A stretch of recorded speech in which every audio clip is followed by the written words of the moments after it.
Great. So Isaiah, how did this collaboration with Ate9 Dance come about in the first place? It was a bit of sort of happenstance. I had actually initially seen the Meredith Monk piece at LA Phil that Danielle choreographed, Atlas. And I had a friend in the production, and she invited me to go. So I had heard a little bit about Danielle and how great the choreography was. And after seeing it, I was really taken with it.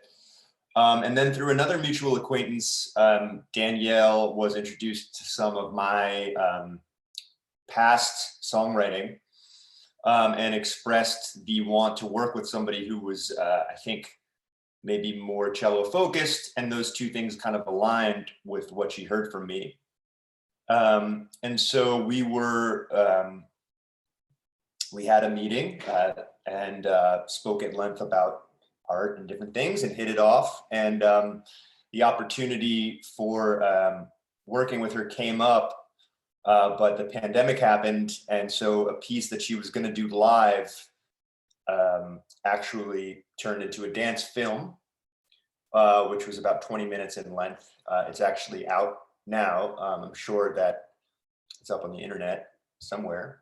And I'm sure she can send you direct links to that too, if you're interested. But the piece has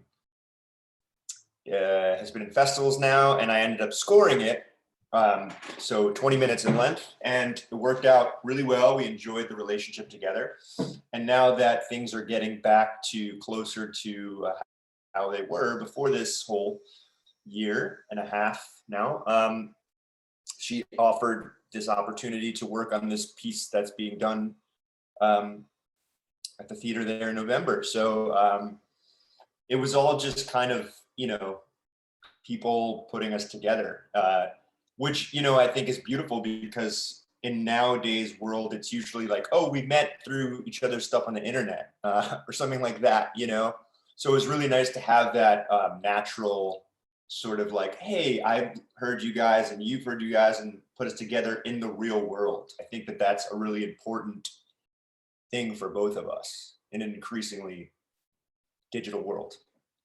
Absolutely. And the project on which you're collaborating strikes me as really interesting. I mean, if I look at the materials that are written on the website about flashes into the mental and physical states of each cast member, I'm wondering how those concepts or that state of mind got relayed to you, and then how you moved on from there to composition. It's a good question. I mean, I think a lot of this, if I'm not mistaken, a lot of what we're basing this on is work for that film that I mentioned, which I think has dialogue, and it has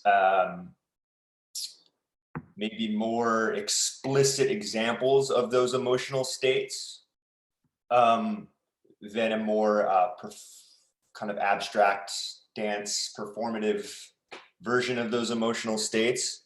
So I think going back to how I composed for that, I was given a sense through conversations with Danielle, the person, through seeing some of her work, and then through seeing that dialogue, which is what I initially received, is the dance and scenes with dialogue, of the sort of scope of emotional, the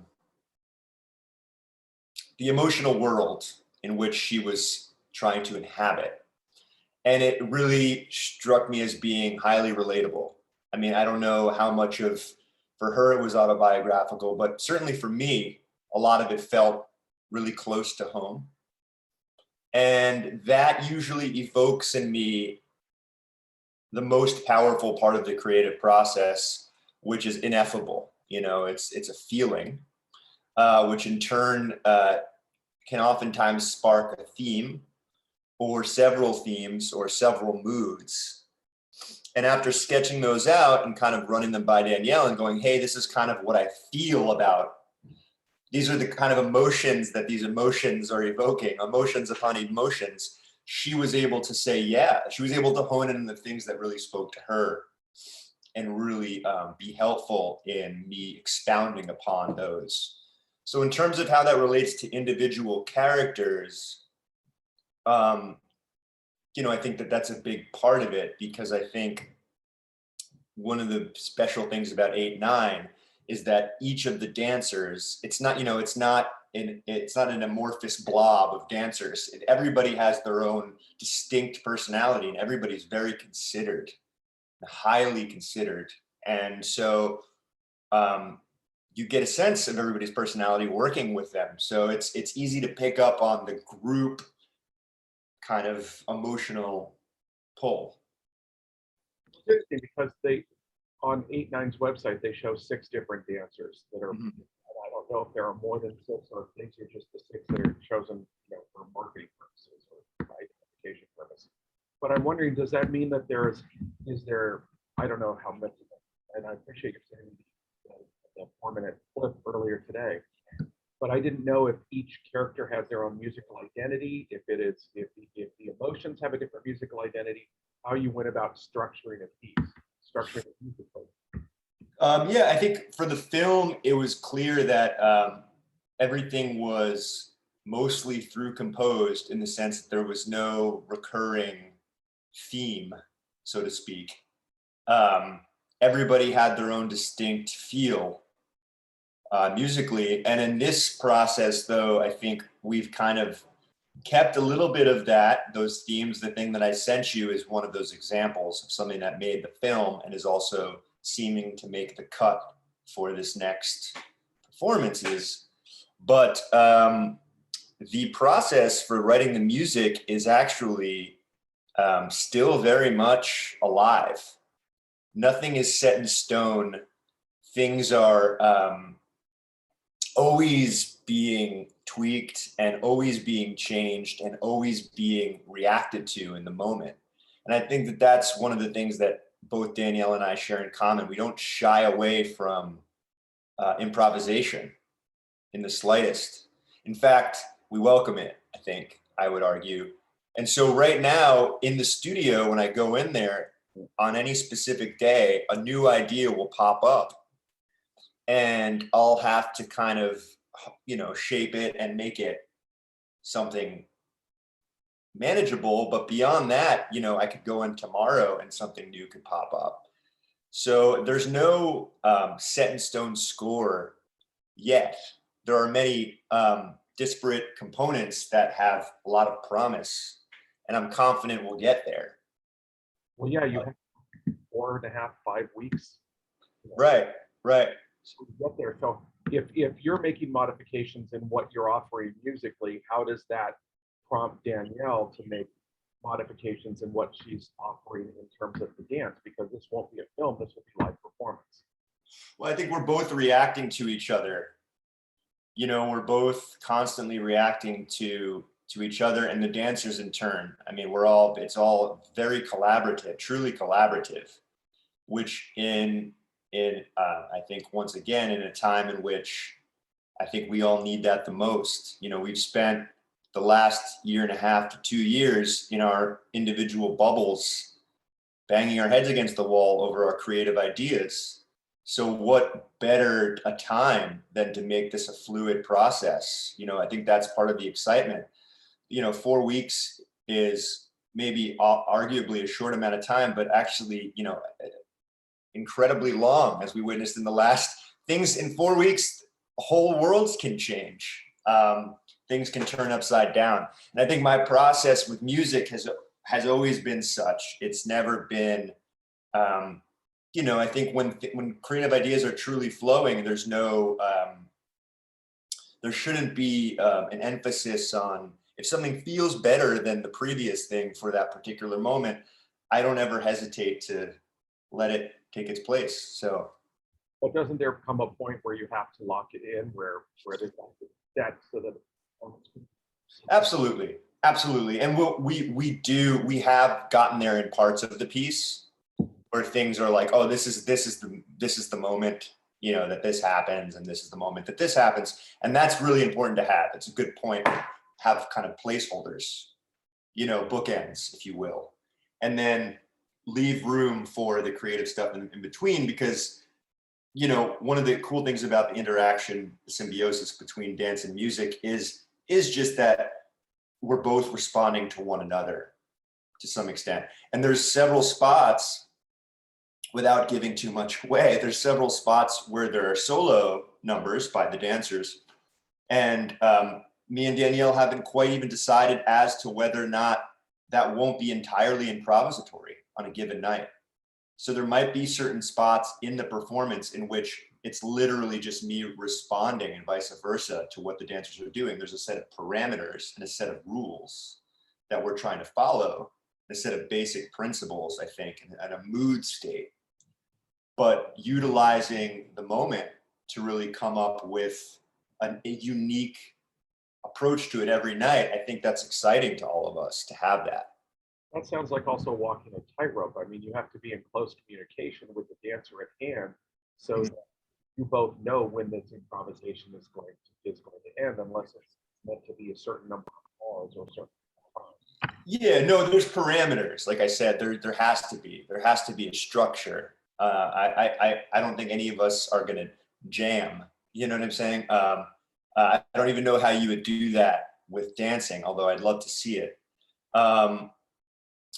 But and timing is certainly a thing. But you know, the basic the fact of the matter is, and I don't know if anybody experiences this differently than I do, but when you're doing 4 of the same performances 4 nights in a row, every single one of those is going to feel completely different.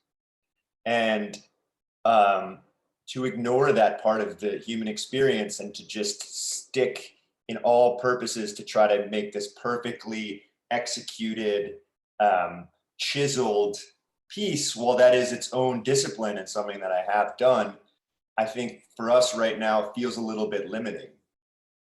Of course. I mean, live performance is filled with all of those, you know, untangible things that affect every given performance, whether that's the temperature of the house or the response of the audience. Right. Absolutely. Because acoustics are not the same night to night either.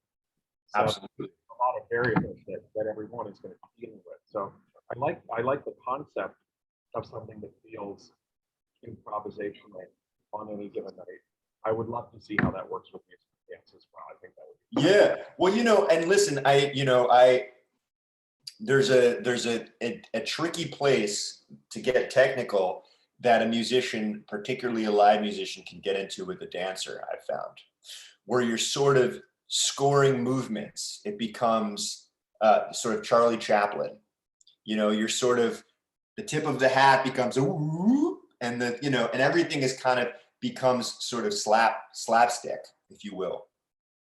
And so I don't want to give you the impression that, like, you know, I'm rhythmically trying to depict, you know, their left hand, or I'm rhythmically trying to give them a beat that they can in turn respond to. It's a like I said, it's an ineffable thing. It doesn't have to be directly sort of tied to one another, but it can be emotionally tied. right. And the music is creating as much of the emotion as the dance is. Absolutely. And you know, one of the cool things about having these opportunities in rehearsal is I'm able to go to a dancer and say, hey, were you feeling what I was just doing? You know what I mean? Because that's an important part of the process. It's like we all have to be honest with each other, and you know, and they can in turn say, you know, I was actually feeling really joyful in that moment, and the way that you depicted it to me felt really sorrowful, and it felt really awkward for me to dance in that moment to what you were doing. And I said, well, that's really interesting, because you know that we might both have completely different perspectives. Those conversations need to be had, and that's how you determine structure to some extent. Right. It makes sense. There's a British composer, Richard Rodney Bennett, who was working on a new ballet in the And when it finally got performed in 1981, he told the New York Times that, quote, writing a full-length ballet is a huge task, the largest and most difficult job I've ever undertaken. How would you describe the challenges that you faced in creating this score? Well, you know, I think the biggest challenge for me is getting beyond the need to overthink things, to find the small moments and the small sort of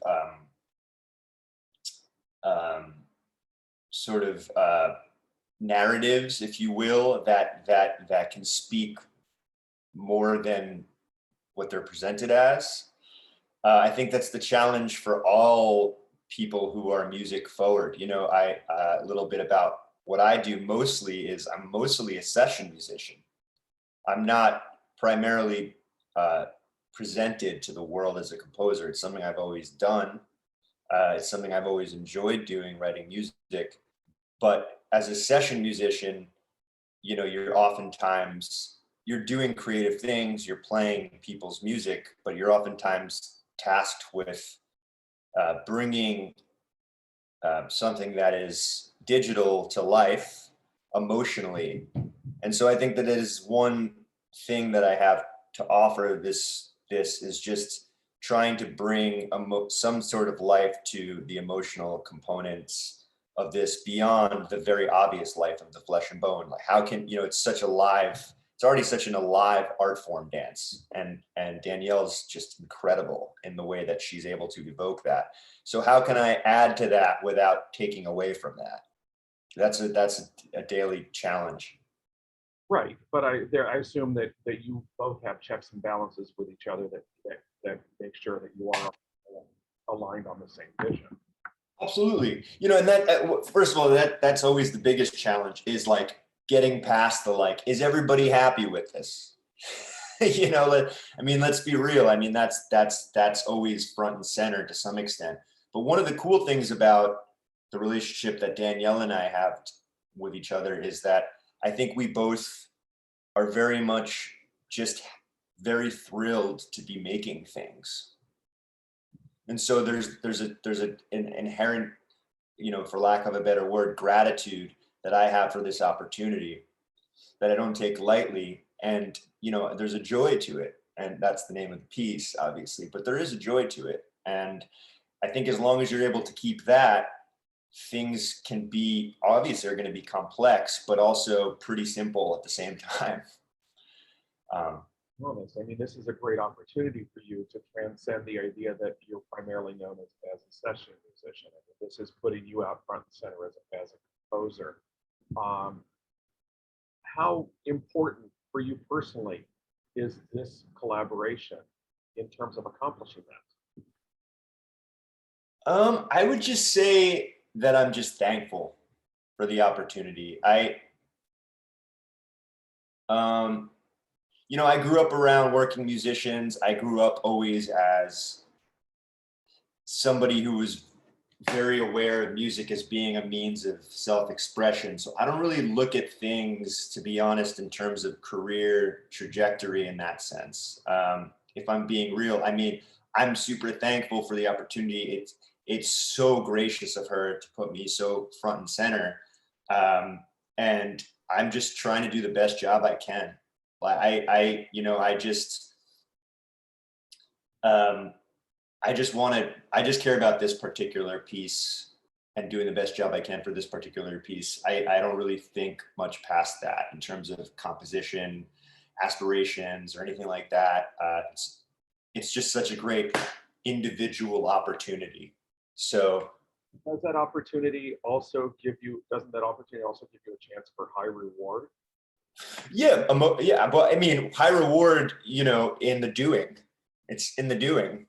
I'm already being rewarded on a day-to-day basis. That's just the way that I view it. I mean, I'm getting to do something out of my comfort zone with people who I respect tremendously, who I look up to, who I'm happy to help. So The reward has been in the doing, and the reward is always, I think, ultimately in the doing. I mean, I think going back to the improvisatory sense, things have performances and they have runs, and then they can always be tweaked later and reassessed and more can be done with them. I don't think as artists we're ever necessarily done with something, at least in my experience. I mean, I think we're going to have an amazing product, quote unquote, an amazing thing to show people, but I don't look at it as being this kind of like means to an end. No, but it's an opportunity to redefine yourself. Absolutely, absolutely, absolutely. And I think we're all doing that on a daily basis. It's been really rewarding. I will say that already is, I think all I'm trying to say is the reward is already in the doing. You mentioned at the very beginning that there was an interest in something that was cello centric. That is your instrument of choice. How much more is cello forward? Because even the sample I heard, had multiple instruments in it. So I'm assuming that it actually didn't. That's actually all cello, run through different effects. I don't believe it had anything in it that was not cello. Correct me if I'm wrong on that later. But that is, I think a little bit of what maybe, and she could maybe answer this for you, what Danielle was drawn to is just the ability to take one thing, make it kind of front and center, but then also kind of give it all of these masks. That is something that I've experimented with in my years, over the years doing this. I've been playing the cello now for over 25 years, which is kind of crazy. And so I actually just am using effects on that track to just kind of adulterate and alter the instrument and give it some different characters. And I think that I do that a lot. It's a little bit of my quote unquote calling card in my session work. I do a lot of niche work with composers, building soundscapes with the instrument in an unconventional way.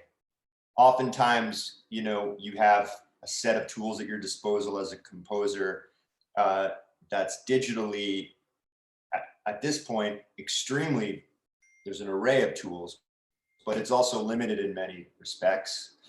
And I think things that I am able to provide, a service that I'm able to provide is a sort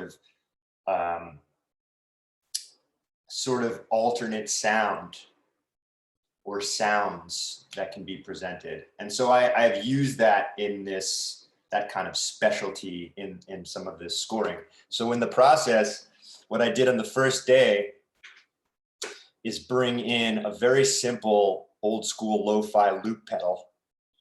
And I've been sketching ideas on the spot, some old, some new, tweaking them on the spot, remixing them on the spot. And Danielle's been given that thumbs up or the thumbs down or somewhere in between. And so the process has been this really, it's come from a place that I didn't think I would ever return to. And I think on the stage, we'll also have that effect. There won't be any other live musicians besides myself. And I'll have this looping device and effects capabilities. And we're just going to kind of use that as the live sound. It has a certain sound to it that I'm familiar with and comfortable with. And hopefully that translates in whatever the Wallis sound system is. So. To be clear, you will be on stage with the dancers. I'm going to be, I don't know how visible I'm going to be, but I will be on stage, yes, in the back. I think I'll be visible for most of it, if not all of it. And like I said, in some sections, entirely necessarily so, as I'm reacting to what they're doing. Also, I should mention that there's quite a lot of my own very small but choreography to make that thing do the right things at the right time. I don't know how much of that will be visible to the audience, and hopefully it'll all go well. But if it doesn't, maybe it'll be cool too. I don't know. It'll be whatever it'll be. Um, Right. so let me ask you this: how do you define joy? And I don't mean the dance, but I mean, what does that word mean to you personally, and where do you find it? Wow. You know, it is a word that I think is inherently it's both inherently individual and inherently universal. I have personally found it in small moments. I had a grandmother who was just an incredibly, what I would call, joyful person. And what she used to tell me is, you just find one little thing every day that you can be totally joyful about, and that's all you'll ever need. So I've really clung to that, you know, even if it's just like your first sip of coffee in the morning, or like the particular way that the sun is hitting your, you know, your windshield as you're driving down Sunset Boulevard. And, you know, maybe it's just something as simple as just a feeling that you get during a day. I certainly don't take those moments for granted. Like I said, especially in the last 2 years, when I think so many people have been suffering from a lot of different things, but primarily one of the most probably underlooked aspects of the whole pandemic is the mental illness factor, which has always been underlooked, if I'm being honest, I think. But particularly in these last 2 years, finding those moments of joy, man, that's been a task when it's just this relentless news cycle of pain and tragedy, and doubt, uncertainty. And I think universally, though, I think joy is the moments that connect us all. And maybe if there was any moment of something like that during all of this, it's just realizing that we are truly all reliant on one another. It doesn't matter where you live, where you're from, what you look like. We're all in this together. And there might be some joy in that, I think, because, you know, it gets you out of your own personal sort of spiral. Right, makes sense. Where in LA are you? I'm in Los Feliz. I was trying to ascertain based on the trees way outside past your window there. Yeah, it's not the most descriptive background for me, but there's a lot of New Yorker things. You can also determine that I'm originally from New York City. I determined the New Yorker thing, the heart on the freezer part. Yes, there's a lot of love in here. That's good. That's good. Well, one of the masters of your instrument that I think the whole world loves is obviously Yo-Yo Ma. Mm-hmm. Yeah, of course. And he said passion is one great force that unleashes creativity. Because if you're passionate about something, then you're more willing to take risks. Mm-hmm. What joy have you taken so far, and do you anticipate to take during the performances of this work when it all comes to fruition? What joy? What? Yeah, I mean, you're. This is a bit of a shift for you. Mm-hmm. Of the work that you do. You know, you obviously are taking a risk. So I'm wondering how much taking that risk has provided joy to you, and if you agree with him that it's unleashing a different level of creativity. Absolutely. Yeah, no, though, I mean, I think Yo-Yo Ma is a great example of somebody who takes a lot of risks. And also somebody who is unabashedly taking risks. He really he jumps full steam into what he's interested in at that time. Yeah, and you know, the joy comes in the fact that, you know, like you said, a lot of my normal day to day is a means to an end, trying to get a very specific product out to market in a very particular standard for that product. A lot of expectations, a lot of different cooks in the kitchen who determine what goes and what doesn't. There's a lot of limitations to it. I've learned to do a very specific thing that gets the job done. Hopefully it continues to get the job done and the phone still rings. This, on the other hand, is, like I said, limitless in its ability to evolve. And it is a means to this particular end at the Wallis, but I think Danielle and I would both say that, you know, the process of working together hopefully is ongoing. So the joy has been in, getting to use that side of my brain, the side of the brain that can just be pure and creative in its approach. And she has given me that opportunity where I feel very, very free to present something. And, it could be like but still it gets presented. And in my day-to-day, like I said, it's very clear, and for good reason, that, I'm there to perform a very specific service with a very specific goal. And that has its own, actually, to be fair, that has its own satisfaction attached to it. But there's a lot of joy in just that freedom with music again. I mean, that's, what we do as artists is never comes from a place. I never picked up the cello saying, this is going to be my career. I picked up the cello and I just had to play the thing. And I had to keep on playing the thing, and I couldn't stop. It was only joy. And the ability to get that back, even if it eventually is going to get honed and shaped into something, of substance beyond just amorphous sort of joy, is still this process, like I said, is the reward, especially after these last 2 years. Sorry.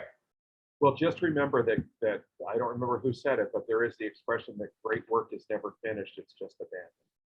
Yeah, of course. I think also, I think also one of the cool things about this process is when you are truly being creative, it doesn't really even feel like work. I think that's an important thing to mention. Is just that, when you're first discovering how to express yourself, it's not work. It's just a release. It's just natural. Right. Well, I'm very interested in seeing the piece. Hopefully I will be able to be at one of the performances. I hope so too. And we're semi-neighbors, so maybe I'll run into you on the street. You never know. Yeah, absolutely. Well, yeah, I'm just right in the center of Los Feliz, off Los Feliz Boulevard in Rowena. So it's a little bit of a highway, but right near Guisados on Sunset. Okay, cool. Awesome. Very cool. We'll figure something out, but I really appreciate your taking the time. I'm really happy, and thanks so much for the interview. My pleasure. Take care. All right. Have a good one. Bye-bye.